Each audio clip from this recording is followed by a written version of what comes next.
Mesdames et messieurs, bonjour, bienvenue si vous nous rejoignez dans ce deuxième numéro du Grand Dossier sur votre chaîne Afro Info DSA 43. Likez pour sécuriser la vidéo, abonnez-vous si vous êtes nouveau ou nouvelle à la chaîne. Dans ce Grand Dossier, clin d'œil sur l'opération russe, le résistant patriote congolais, une victoire contre les agresseurs rwandais dans une opération menée avec succès à minuit 35. On revient pour vous donner plus de détails et toujours dans le même cadre, les forces armées de la République démocratique du Congo bénéficient de l'armée sud-africaine une formation spécialisée sur le maniement des canons d'artillerie. On se retrouve tout de suite pour vous donner plus de détails.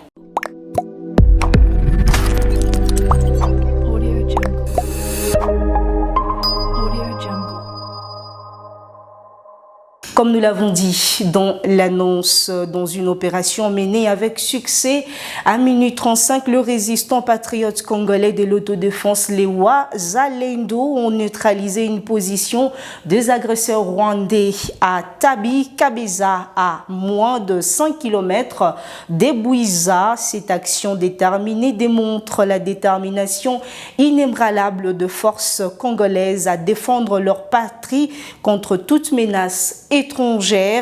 Malgré des défis et les pertes subies, le professionnel engagé dans cette lutte continue à persévérer dans leurs efforts pour assurer la sécurité et la souveraineté de la République démocratique du Congo. Les deux, comme nous l'avons dit dans l'annonce, dans une opération menée avec succès à minuit 35, le résistant patriote congolais de l'autodéfense Lewa Zalendo ont neutralisé une position des agresseurs rwandais à Tabi Kabeza, à moins de 5 km d'Ebouiza. Cette action déterminée démontre la détermination inébranlable de forces congolaises à défendre leur patrie contre toute menace étrangère.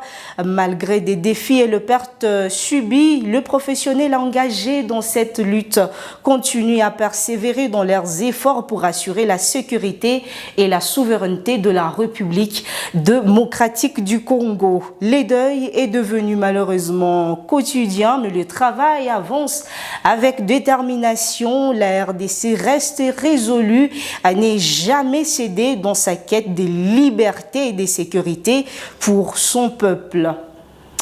À présent, parlons de la formation annoncée dans un communiqué de la Communauté de développement d'Afrique australe, la SADC.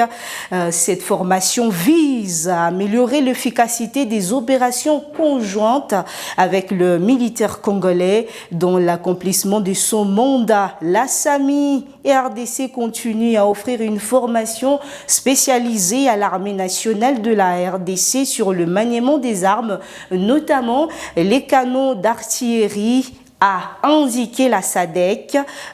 Jusqu'en décembre de cette année, cette force régionale va accompagner la RDC dans la pacification de la partie orientale en proie à des groupes armés, notamment les terroristes du M23, supplétifs de l'armée rwandaise. Pendant ce temps, une accalmie fut observée hier sur toutes les lignes de front et sur différents axes du territoire de Massi. Ici, c'est toujours dans la province du Nord Kivu, au lendemain des affrontements qui y ont opposé les forces armées de la République démocratique du Congo aux terroristes du M23 dans le groupement Mufuni-Shanga au sud de la cité de Sake et Chacha.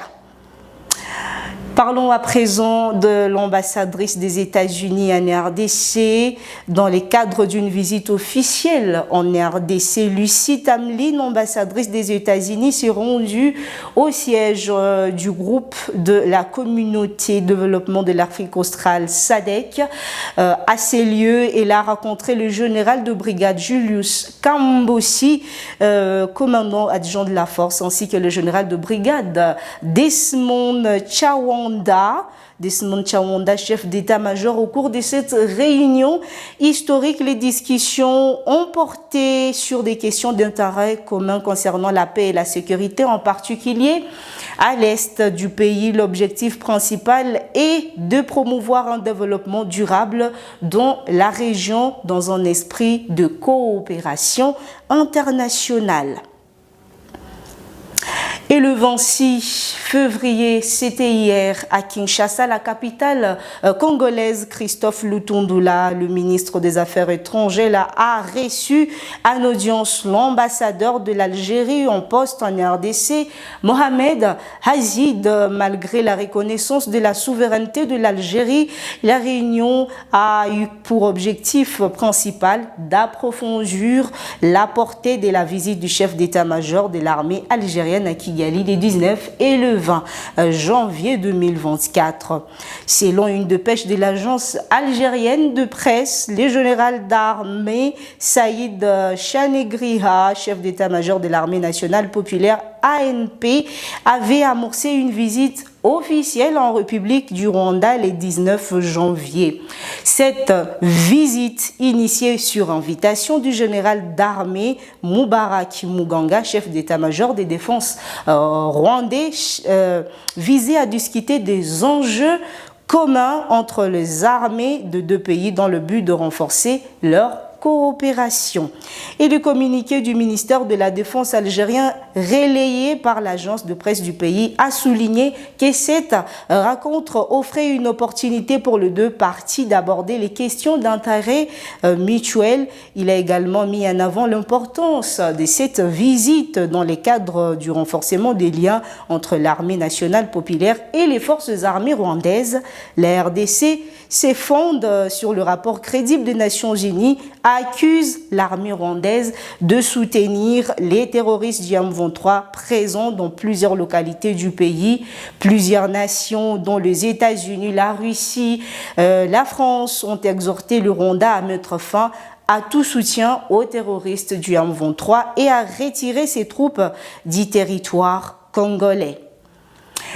Et le Burundi déplore encore les comportements du Rwanda voisin qui entraîne et arme le groupe terroriste Red Tabara, qui ne cesse d'endeuiller le pays. Dans le communiqué du Burundi est signé hier 26 février 2024, le gouvernement burundais a précisé que le groupe terroriste Red Tabara, soutenu par le Rwanda, avait fait éruption le dimanche dernier dans la province de Bubanza, tuant et blessant plusieurs personnes, dont un militaire.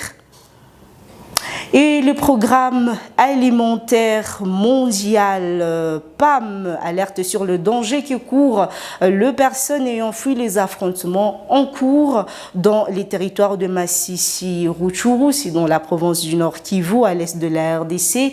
Dans un message publié sur le compte X, cette organisation souligne que l'usage de l'artillerie lourde dont le conflit menace également la sécurité du personnel humanitaire dans les sites de distribution de l'assistance alimentaire. L'usage de l'artillerie lourde dans le conflit armé en cours menace la sécurité des personnes déplacées et du personnel humanitaire dans les sites de distribution de l'assistance humanitaire, à noter depêche.cd. La même source précise que le programme alimentaire mondial a transféré ses activités de distribution de biscuits à haute énergie et d'argent en espèces aux nouveaux déplacés arrivés à Saké, ses environs, à Boulengo, Lushagala, à l'ouest de la ville de Goma, pour des raisons de sécurité. Cette organisation estime que 72 000 personnes ont été déplacées des sites situés à périphérie de Goma en raison de la recrudescence de la violence. Plus de 42 000 parmi elles ont reçu des biscuits à haute teneur énergétique en attendant l'enregistrement qui précède l'assistance alimentaire. Et c'est par ici que nous mettons un terme à ces numéros du grand dossier sur votre chaîne Afro Info. Merci à vous de l'avoir suivi. D'ici là, portez-vous bien, likez pour sécuriser la vidéo. Abonnez-vous si vous êtes nouveau ou nouvelle à la chaîne et surtout, n'oubliez pas de la partager à un maximum de personnes.